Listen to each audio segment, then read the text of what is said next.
Hello everyone, welcome to the grow of pharma. तो आज के इस वीडियो में हम लोग बात करेंगे हमारी जो जीपैट एंड नाइपर 2026 के लिए वन लाइनर सीरीज चल रही है, उसी को कंटिन्यू करते हुए आज हम लोग बात करेंगे किसके बारे में। आज हम लोग बात करेंगे हमारी जनरल फार्माकोलॉजी के बारे में। ठीक है, फार्माकोलॉजी का ऑटोनॉमी नर्वस सिस्टम ने ऑलरेडी कवर कर रखा था। अब हम लोग जनरल फार्माकोलॉजी की बात करेंगे। तो फिर आज वो फटाफट से वन लाइनर के फॉर्म में पूरी कोलॉजी को रिवाइज करते हैं, जनरल फार्माकोलॉजी को।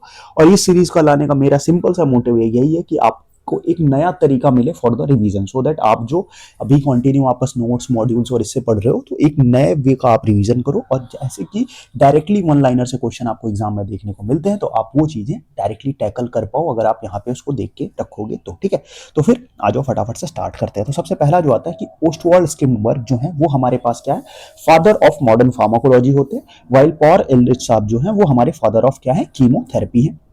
नेक्स्ट, अलेक्जेंडर फ्लेमिंग साहब ने क्या डिस्कवर किया था, पेनिसिलिन। और बेंटिंग एंड बेस्ट साहब ने क्या डिस्कवर किया था, इंसुलिन। दोनों लोगों ने मिलकर। और कुछ साइंटिस्ट के नाम हम लोग फटाफट से लिख देते हैं। अगर हम बात करेंगे किसके बारे में, इंसुलिन की बात हो गई। अगर हम फादर ऑफ इंडियन फार्मेसी की बात करेंगे, ठीक है, फादर ऑफ इंडियन फार्मेसी कौन है, फादर इंडियन फार्मेसी के हमारे doctor M L Shroff sir हैं। ठीक है, M L Shroff, doctor M L Shroff. ठीक है, नेक्स्ट अगर हम बात करें फर्स्ट फार्मासिस्ट कौन से थे, फर्स्ट फार्मासिस्ट थे गैलन।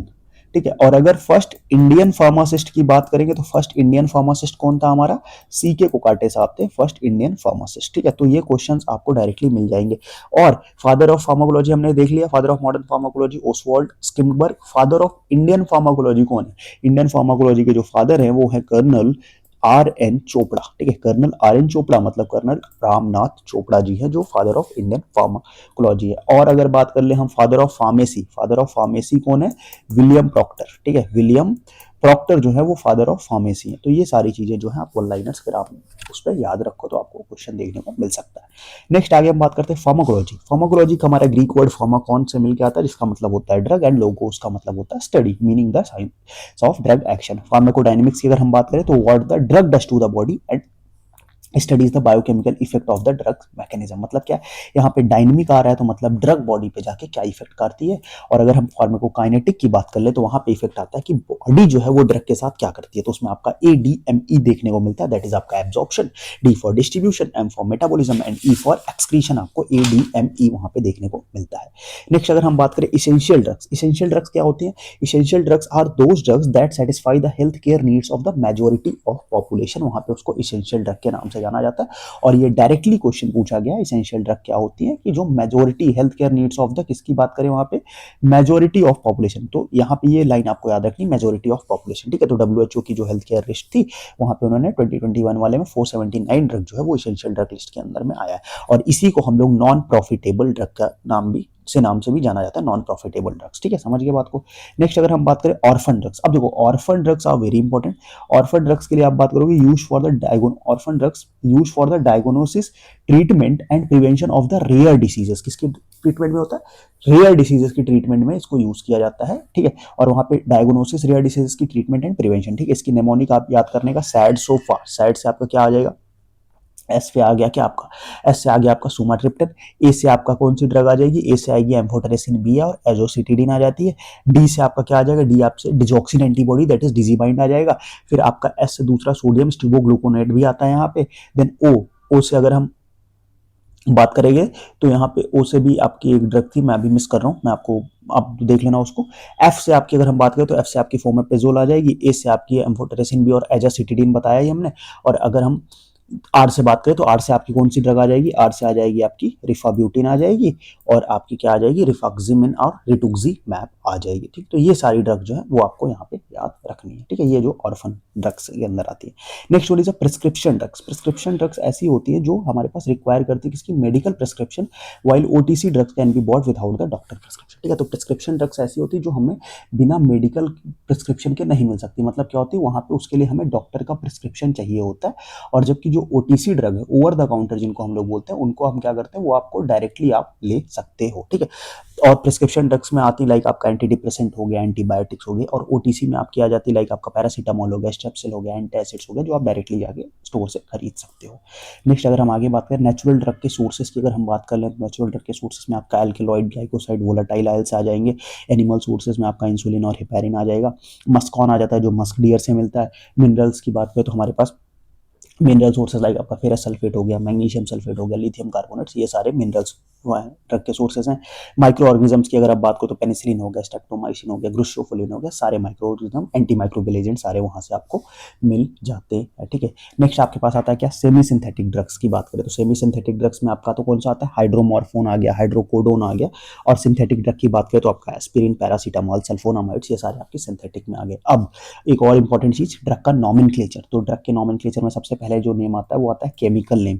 केमिकल नेम जो होता है वो ड्रग को डिस्क्राइब करता है, जैसे कि एक compounding body compound according to the IUPAC rules. जो आईयूपीएसी नॉमेनक्लेचर होता है वो हमारा किस में आता है, केमिकल नेम के अंदर आता है। और दूसरा जो आता है अपने पास क्या, जेनेरिक और नॉन प्रोप्राइटरी नेम होता है, जो साइंटिफिक बॉडी के द्वारा एक्सेप्टेड होता है, ठीक है। और उसके बाद एक जो नेम आता है वो आता है कि अपना ब्रांड नेम, या उसको जो हम लोग प्रोप्राइटरी नाम से बोलते हैं। अब देखो जैसे अगर हम पैरासीटामोल की बात करें तो पैरासीटामोल हमारा क्या हो गया, जेनरिक नेम हो गया।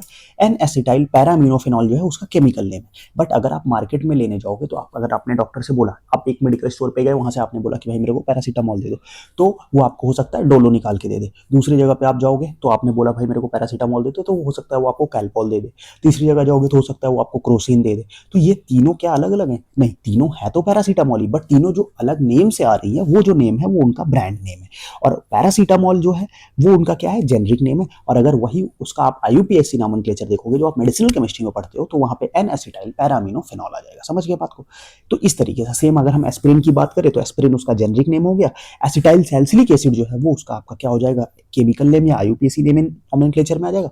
और अगर आप मेडिकल स्टोर या डॉक्टर के पास से लेते हो तो वहां पे वो डिस्प्रिन के नाम से आता है, इकोस्प्रिन के नाम से आता है, तो वो अलग अलग ब्रांड हो गए, ठीक। तो ये इनका डिफरेंस होता है, बेसिक्स आपको पता ही होगा। नेक्स्ट अगर हम बात करते हैं क्या, रूट्स ऑफ एडमिनिस्ट्रेशन की अगर हम बात कर ले तो रूट्स ऑफ एडमिनिस्ट्रेशन में सबसे पहले क्या होता है, लोकल रूट्स।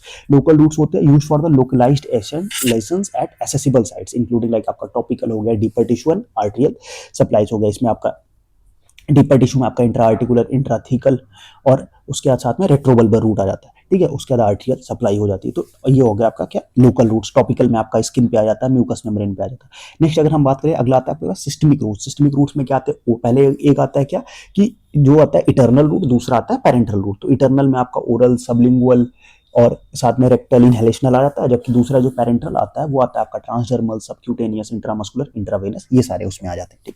तो जिसमें से अगर हम बात करें तो ओरल रूट, ओरल रूट क्या करता है, maximum first pass metabolism show करता है और is not suitable for irritable drugs. और इरिटेबल ड्रग्स के लिए ये सुटेबल नहीं होता, लाइक आपका जैसे इंसुलिन हो गया, और ड्रग जो डाइजेस्टिव जूसेस के द्वारा डिस्ट्रॉय कर दिए जाए उसके लिए ओरल रूट जो सुटेबल नहीं होता है। और ओरल रूट किसके किसके द्वारा सुटेबल नहीं होता, इरिटेबल ड्रग का एग्जांपल आपका इमेटिन है, इंसुलिन नहीं है, इमेटिन है।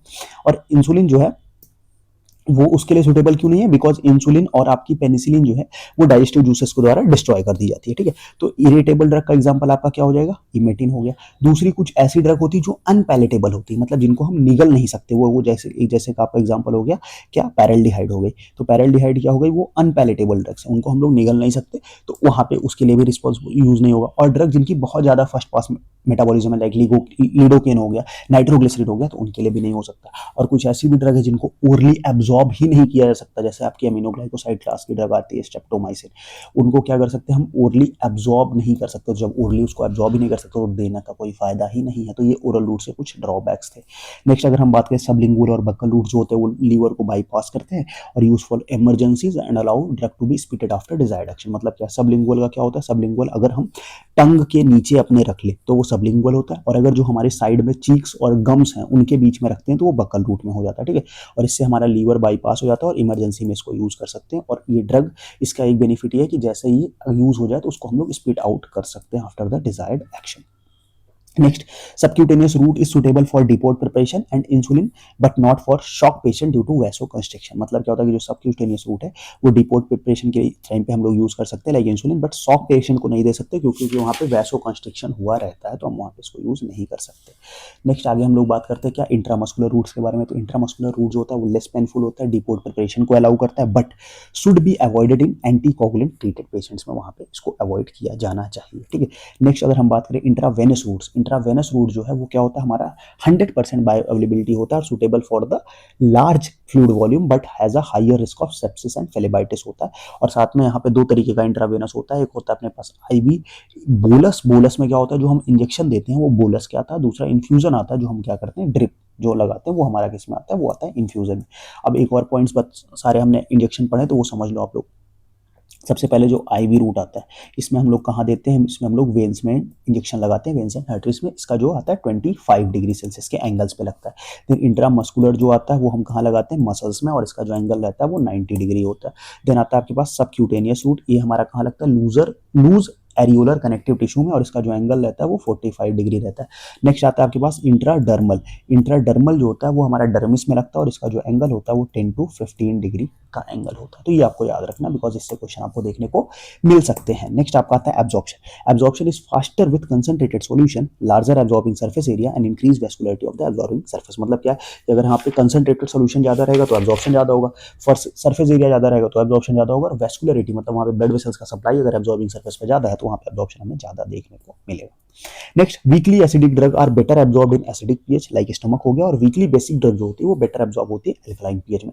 इसका सिंपल सा रीजन यही था बिकॉज जो वीकली एसिडिक ड्रग है वो एसिडिक मीडियम में किस फॉर्म में रहती है, वो अनआयनाइज्ड फॉर्म में रहती है, तो वहाँ पे वो ज्यादा एब्जॉर्ब होती है, और वो वीकली बेसिक जो है वो बेसिक मीडियम में अनआयनाइज्ड फॉर्म में रहती है और वहाँ ज्यादा एब्जॉर्ब होती है। और एब्जॉर्प्शन जो हमेशा होता है वो किस फॉर्म में होता है, अनआयनाइज्ड फॉर्म में होता है। इसको मैंने बहुत अच्छे से बताया था जब मैंने वहाँ पे अभी जनरल फार्माकोलॉजी का जो लेक्चर लिया मैंने, 4 लेक्चर में पूरी फार्माकोलॉजी कवर करी है, जनरल फार्माकोलॉजी सॉरी, तो मैं आपको रिकमेंड करूंगा उसको एक बार जाके देख लेना, 2 घंटे के अराउंड आपका टाइम लगेगा, बट जनरल फार्माकोलॉजी से फिर आपका 1% का भी डाउट नहीं रह जाएगा। ठीक है। नेक्स्ट अगर हम आगे बात करते हैं क्या, हेंडरसन हैशलबैक इक्वेशन जो होता है वो क्या कैलकुलेट करता है, आयनाइज्ड एंड अनआयनाइज्ड कंसंट्रेशन को कैलकुलेट करता है at different pH levels. Next आगे अगर हम बात करें, व्हेन पीएच और पीके के बीच का डिफरेंस 0 है तो ड्रग जो है 50% आयनाइज्ड है और 50% अनआयनाइज्ड है, और अगर ये पीएच पीके का डिफरेंस जो है वो +-3 के फॉर्म में है तो मतलब एक ड्रग किस में है, एक फॉर्म में ड्रग जो है आयनाइज्ड है और दूसरे फॉर्म एक फॉर्म में ड्रग 99% है, दूसरे फॉर्म में ड्रग जो है 1% है। ठीक है, 99.9%, अगर 3 का डिफरेंस है तो यहाँ 99.9% आएगा।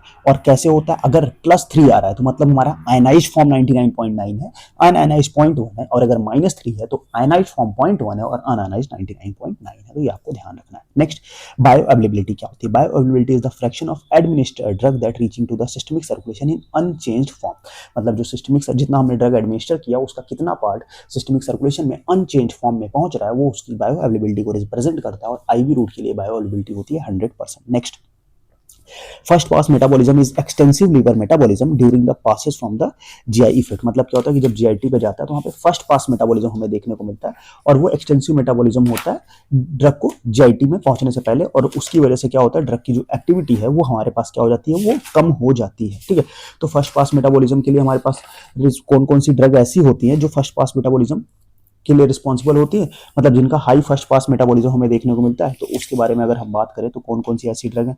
तो सबसे पहले जो हमारे पास ड्रग आती है वो आती है क्या, उसका एक लिए सिंपल सा निमोनिक्स है, nitrates have very large pre systemic metabolism. मतलब क्या है कि नाइट्रेट्स का जो है वो बहुत ही ज्यादा प्री सिस्टमिक मेटाबॉलिज्म देखने को मिलता है। अब इसका ये मतलब नहीं कि वहां पे केवल जो है वो नाइट्रेट्स ही होती है। तो अदर ड्रग्स जिनका बहुत हायर फर्स्ट पास मेटाबॉलिज्म है उनको याद करने के लिए एक सिंपल सा निमोनिक है, क्या निमोनिक है वो हम लोग कर लेते हैं। ठीक है, उसका जो निमोनिक है वो क्या है, वीपी सिंह। देखो वीपी सिंह क्या थे, इंडिया के पीएम थे, बट वो उतने पॉपुलर नहीं थे, तो VP Singh is not a popular PM. तो वीपी सिंह मतलब वी फॉर आपका क्या हो गया, वीरा पामिल आ जाएगी। ठीक है, वीरा पामिल आ गई। ठीक है, पी से आपका क्या हो गया, पी से आपका हो जाएगा प्रोप्रानोलॉल, प्रोप्रानोलॉल आपका पी से हो गया। सिंह से आपका क्या हो जाएगा, एस फॉर सेल्ब्यूटामॉल, एस फॉर सेल्ब्यूटामॉल हो गया। नॉट से आपका क्या हो जाएगा, नाइट्रोग्लिसरीन, जो अभी नाइट्रेट्स वहां पड़ा था ना वो नाइट्रोग्लिसरीन, नॉट से नाइट्रोग्लिसरीन हो गया। और नॉट अ से आपका क्या हो जाएगा, एमीट्रिप्टेलिन आ जाएगा, एमीट्रिप्टेलिन। ठीक है, नेक्स्ट आता है पॉपुलर। तो पॉपुलर की अगर हम बात करें तो पी फॉर आपका क्या हो जाएगा, प्रोपोक्सीफेन आ जाएगा, ठीक है। और दूसरा पीएम, एक तो पी से आपका क्या हो जाएगा, वो आ जाएगा पैथिडीन, और दूसरा एम से आ जाएगा आपके क्या मिथाइल टेस्टोस्टेरोन और मॉर्फिन भी बोल सकते हो आप, मिथाइल टेस्टोस्टेरोन और मॉर्फिन। तो इस तरीके से ऐसी ड्रग्स, ये इतनी ड्रग्स है जिनका फर्स्ट पास मेटाबॉलिज्म बहुत ज्यादा देखने को मिलता है। नेक्स्ट, वॉल्यूम ऑफ डिस्ट्रीब्यूशन की अगर हम बात करें तो यहाँ पे वॉल्यूम ऑफ डिस्ट्रीब्यूशन मींस जो VD is equal to dose administered IV upon plasma concentration, और हाई जो वॉल्यूम ऑफ डिस्ट्रीब्यूशन होता है उनका क्या मतलब है कि ज्यादा ड्रग जो है वो टिश्यू तक पहुंच रही है। Lipid soluble drugs cross the blood vessels wall very easily and have a high volume of distribution, वहां पे इनका वॉल्यूम ऑफ डिस्ट्रीब्यूशन हाई होता है। और high plasma protein binding decreases the volume of distribution because drug जो है वो plasma में ही रह जाती है, अगर प्लाज्मा प्रोटीन बाइंड हो गई तो वहां पे वॉल्यूम ऑफ डिस्ट्रीब्यूशन आपका कम हो जाता है। Next is drug with high volume of distribution include क्या करते हैं आपको, बेंजोडाइजिपिन हो गया, बीटा ब्लॉकर्स हो गया, एम्फेटामिन, डिजॉक्सिन, ओपियोइड और क्लोरोक्विन, और इसका जो निमोनिक है वो है बैड डॉग से आप याद रख सकते हो, high volume of distribution. Next, clinical importance of plasma protein binding क्या क्या है, 4D आता है, मतलब ड्यूरेशन ऑफ एक्शन बढ़ जाता है, distribution that is long low volume of distribution हो जाता है, डिस्प्लेसमेंट इंटरेक्शन, और डायलिसिस में इनइफेक्टिव, मतलब क्या होता है कि अगर जो प्लाज्मा प्रोटीन बाइंड ड्रग रहती है वो डायलिसिस में डिटेक्ट नहीं होती है। नेक्स्ट, डिस्प्लेसमेंट इंटरेक्शन से क्या मतलब है कि जो जिनकी एफिनिटी पे डिपेंड करता है, अगर जो एसिड है जिनकी प्लाज्मा प्रोटीन के लिए एफिनिटी हाई होगी वो क्या करेंगे, लो एफिनिटी ऑफ ड्रग को डिस्प्लेस कर देंगे। मेटाबॉलिज्म क्या करता है, convert the lipid soluble non polar compound to water soluble और more polar compound for the excretion में कन्वर्ट कर देता है। नेक्स्ट, अगर हम बात करें फेज 1 रिएक्शन में क्या क्या आता है, फेज 1 रिएक्शन में आता है आपका पास oxidation, reduction, hydrolysis, introduce the unmask और polar group using P450 enzyme. और क्या क्या आता है फेज 1 रिएक्शन में आपका आता है ऑक्सीडेशन, रिडक्शन, हाइड्रोलिसिस तो हो ही गया, साइक्लिजाइजेशन और डीसाइक्लाइजेशन भी होता है इसमें, ठीक है। फेज 2 रिएक्शन में आता है conjugation, combined drug with glucuronic acid, sulphate, acetyl और amino acid to increase the polarity, और उसी के बेसिस पे आपका क्या होता है फिर वहां पे हमें देखने को मिलता है क्या, glucuronide conjugation, glycyl conjugation, glutathione conjugation, acetylation, methylation and sulphate conjugation, ये अलग अलग फेज 2 रिएक्शंस होते हैं। Next one is CYP3A4 enzyme जो होती है वो कैरी आउट करता है bio transformation of more than 50% drug के अराउंड जो है बायो ट्रांसफॉर्मेशन एक एंजाइम करता है, वो क्या है, CYP3A4 एंजाइम। अब प्रो ड्रग जो होते हैं वो एक्टिव फॉर्म में कन्वर्ट होते हैं, मतलब प्रो ड्रग जो होते हैं वो इनएक्टिव फॉर्म में होते हैं फिर वो एक्टिव फॉर्म में कन्वर्ट होते हैं, लाइक लिवोडोपा का डोपामिन हो गया, इनैलाप्रिल का जो हो गया वो आपका क्या हो गया, इनैलाप्रिल का इनैलाप्रिलेट हो गया। देन अगर हम और बात करें किसके बारे में, प्रेडनिसोलोन हो गया। देन अगर हम बात करें प्रोगोनिल का साइक्लोगोनिल हो जाता है, फिर आपका सिलिंडर का सल्फाइड मेटाबोलाइट बन जाता है, फिर उसका बिकैम्पिसिलिन का एम्फिसिलिन बन जाता है। तो ये एक बार आप याद रखना कि कौन से प्रोडक्ट का क्या एक्टिव मेटाबोलाइट होता है। अब एंजाइम इंड्यूसर्स की अगर हम बात करें तो एंजाइम इंड्यूसर इंक्रीज करते हैं ड्रग के मेटाबॉलिज्म को एंड डिक्रीज करते हैं ड्रग की इफेक्ट को। इसके लिए एक सिंपल सा निमोनिक था G2P2 RS सल्फोन, तो जी से आपका ग्लिसरोफुल्विन हो गया, फिर दूसरा जी से आपका ग्लूकोकॉर्टिकॉइड आ जाता है, पी से आपका फेनेटोइन हो गया और फिनाइल ब्यूटाजोन आ गया, आर से आपका रिफम्पिसिन हो गया, एस से आपका स्मोकिंग हो गया, सी फॉर कार्बामाजेपिन हो गया, और फोन से आप सी सेल से कार्बामाजेपिन और साथ में क्लोरल हाइड्रेट भी होता है, और साथ में फोन से आपका फिनोबार्बिटोन देखने को मिलता है। नेक्स्ट अगर हम एंजाइम इनहिबिटर्स की बात कर लें तो एंजाइम इनहिबिटर्स में क्या क्या आता है आपके पास कि drug enzyme inhibitor decrease the drug metabolism को, मतलब ये ड्रग के मेटाबॉलिज्म को डिक्रीज करता है और उसके इफेक्ट को बढ़ा देता है। तो यहाँ विटामिन के can not cause enzyme inhibition, इसके लिए आपका वेल्प्रोएट, कीटोकोनाजोल हो गया, देन आपका सिमेटिडीन हो गया, देन आपका सिप्रोफ्लॉक्सासिन हो गया, देन उसके बाद आपका एरिथ्रोमाइसिन और आइसोनियाजिड हो गए, ठीक है। नेक्स्ट अगर हम बात करें major route of excretion is kidney via glomerular filtration, tubular reabsorption और ट्यूबुलर सिक्रीशन के थ्रू एक्सक्रीशन होता है। एसिडिक ड्रग पॉइजनिंग को हम क्या करते हैं, यूरिन को एल्कलानाइज करते हैं विद सोडियम बाइकार्बोनेट, और बेसिक ड्रग पॉइजनिंग में एसिडिफाई करते हैं। क्यों? क्योंकि हमने देखा था कि अगर सेम मीडियम रहता है तो एब्जॉर्प्शन होता है, अगर अपोजिट मीडियम है तो एब्जॉर्प्शन नहीं होता है। Next one is half life, T half is the time required to reduce the plasma concentration of drug to 50%। Loading dose depend करता है वॉल्यूम ऑफ डिस्ट्रीब्यूशन पे, मेंटेनेंस डोज डिपेंड करता है हाफ लाइफ और clearance पे। इसको आपको याद रखना बहुत ही इंपॉर्टेंट है, लोडिंग और maintenance dose. Okay, maintenance dose clearance पे डिपेंड करता है, हाफ लाइफ नहीं, क्लियरेंस पे याद रखो बस। हाफ लाइफ से आप कंफ्यूज हो जाओगे तो हाफ लाइफ हटा दो। लोडिंग डोज जो है वॉल्यूम ऑफ डिस्ट्रीब्यूशन पे, मेंटेनिंग डोज जो है वो क्लियरेंस पे, बस इतना याद रखो। Next, first order kinetics, constant fraction of drug eliminated per unit time. Most of the drug first order follow करती है, बट जीरो ऑर्डर में क्या होता है, constant amount of drug eliminate होती है, तो इसमें 0 वाट पावर आता है। 0 वाट पावर का मतलब जो जीरो ऑर्डर फॉलो करते हैं वाट में W for warfarin, A for alcohol and aspirin आ गया, T फॉर थियोफाइलिन और T फॉर टॉलब्यूटामाइड आ जाएगा। पावर मतलब आपका फेनेटोइन आ गया। देन आता है 42 that is steady state concentration is reached when drug is administered equal drug eliminated. तब वहां पे स्टेडी स्टेट मतलब जितनी ड्रग एडमिनिस्टर हो रही उतनी ही एलिमिनेट हो जाती है, तो उसको हम लोग स्टेडी स्टेट कंसंट्रेशन बोलते हैं। और कितनी हाफ लाइफ लगती है, और अप्रोक्सीमेटली 5 हाफ लाइफ रखती है। Number of of half life आप याद रखो क्योंकि इससे क्वेश्चन पूछा जा चुका है। एगोनिस्ट का मतलब क्या होता है? Have affinity and maximal intrinsic activity that is +1।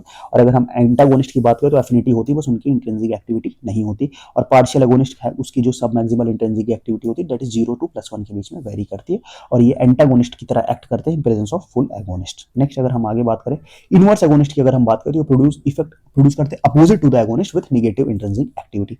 Next G protein coupled receptor that is आपका जीपीसीआर हो गया, हैव 7 ट्रांसमेम्ब्रेन सिस्टम होते हैं, इसलिए उनको हम लोग क्या सर्पेंटाइन और हेप्टाहेलिकल रिसेप्टर के नाम से भी जाना जाता है। जीएस जो होता है वो इंक्रीज करता है CMP that is stimulatory, GI जो होता है वो डिक्रीज करता है सीएमपी, और जीक्यू जो होता है वो कैल्शियम से और एक्टिवेट करता है फॉस्फोलाइपेज सी। आयनोट्रोपिक रिसेप्टर की बात करें तो फास्टेस्ट एक्टिंग रिसेप्टर है, binding directly to ion channel without the G protein, GABA A हो गया, निकोटिनिक और एनएमडीए और 5HT3 रिसेप्टर्स आ गए आपके। ईडी50 की बात करें तो जो dose producing the desired effect in 50% population, और लोअर द ईडी50 मतलब हायर पोटेंशियल, एलडी50 जो होता है वो लीथल डोज 50 मतलब कितना जो होता है कि कितने डोज से 50% पॉपुलेशन की डेथ हो गई, तो वहां पे higher LD fifty that is safer the drug. Therapeutic index की बात करें तो रेशियो होता है एलडी50 एंड ईडी50 का, higher therapeutic index indicate the safer drug, lower therapeutic index increase the potential toxicity. Next अगर हम बात करें पोटेंसी, पोटेंसी क्या होता है? Is the dose required to produce the response, dose related response होता है। Efficacy is the maximum effect produce by the that is related to the peak of dose plasma dose response curve. तो potential मतलब जो dose require हो reduce मतलब response produce करने के लिए, इफिकेसी जो मैक्सिमम इफेक्ट प्रोड्यूस किया जाए। फेज 0 अगर हम क्लिनिकल ट्रायल की बात करें तो उसको माइक्रोडोजिंग बोलते हैं, सारे थेरेप्यूटिक ड्रग्स होती है 10 to 15 सब्जेक्ट्स में यूज करते हैं। फेज 1 क्लिनिकल ट्रायल का होता है 22 हेल्दी वॉलंटियर्स में होता है, और इसमें मैक्सिमम टॉलरेबल डोज का आइडेंटिफाई करते हैं। फेज 2 हमारा क्लिनिकल ट्रायल में होता है 100 to 300 पेशेंट्स में होता है, establish the efficacy, optimal dose और short term efficacy. Phase 3 clinical trial होता है 1000 to 3000 पेशेंट में, और फेज 4 जो होता है वो होता है हमारा क्या पोस्ट मार्केटिंग सर्विलांस जो होता है वो फेज 4 होता है। Next one is IND that is investigational new drug application, ये सबमिट किया जाता है क्लिनिकल ट्रायल के पहले। एनडीए जो है वो सबमिट किया जाता है फेज 3 के बाद, जबकि हमें मार्केट अप्रूवल चाहिए होता है। ओके, समझ गए बात को? तो ये क्लिनिकल ट्रायल के जो फेजेस हैं बहुत इंपॉर्टेंट है, ऑलमोस्ट हर साल इससे एक क्वेश्चन देखने को मिलता ही मिलता है, तो इस स्लाइड को अगर आप याद रखोगे तो आपका काम जो है वो हो जाएगा। ठीक है, चलो नेक्स्ट, तो इसी के साथ हमने क्या किया, जनरल फार्माकोलॉजी को कंप्लीट वन लाइनर्स के फॉर्म में रिवाइज कर लिया। वीडियो कैसा लगे आपको मेरे को कमेंट बॉक्स में जरूर बताना, अपना फीडबैक शेयर करना। नेक्स्ट कौन सा टॉपिक चाहिए वो भी मेरे को कमेंट बॉक्स में बताना, तो उस टॉपिक पर मैं पहले वन लाइनर सीरीज आपको बना के दे दूंगा। ठीक है, बाकी जाके आप व्हाट्सअप ग्रुप ज्वाइन करो क्योंकि सारी अपडेट मैं वहीं शेयर करता हूँ। टेलीग्राम चैनल और इंस्टाग्राम पेज पे भी आप हमें फॉलो कर सकते हो। ठीक है, बाकी नोट्स के लिए आप हमारी वेबसाइट पर विजिट कर सकते हो, और quiz free of cost question practice भी आप हमारी वेबसाइट से जाके कर सकते हो। बाकी काफ़ी सारे वीडियोस ऑनलाइनर सीरीज पे ऑलरेडी आ चुके हैं, तो उनको भी जाके एक बार प्लेलिस्ट चैनल पे उसको चेकआउट जरूर कर लेना। ठीक है, तो फिर आज का वीडियो हम लोग यहीं एंड करेंगे, मिलते हैं नेक्स्ट वीडियो में, तब तक के लिए बाय बाय।